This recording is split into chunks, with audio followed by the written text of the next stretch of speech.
Now, step 4 is the scope of work.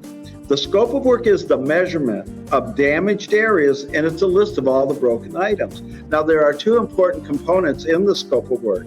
The first one is called the Eagle View. Now, what the Eagle View is, it's a satellite imagery of your home, and it's going to take photos of the front, the back, and the sides. And it also has an aerial diagram.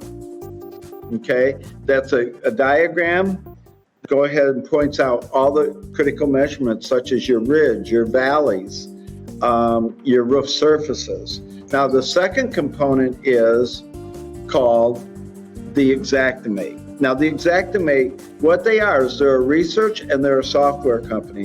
They do all the research of all the construction costs, and they place it into a software that's shared between the insurance companies and the contractors.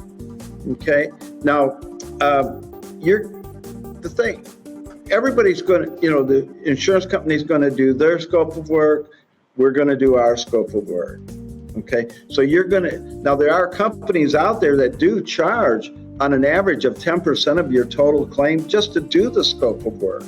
Now, we don't charge for it. The reason being is we do it to earn the right to do the construction. Now, it does cost us about $100 in a few hours of our time to prepare 18-page engineering report.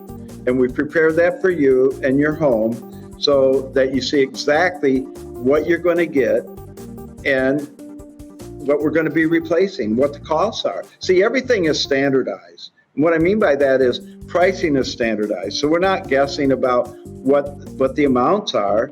And also with the Eagle View, the measurement. So everything is standardized. Okay. Now, so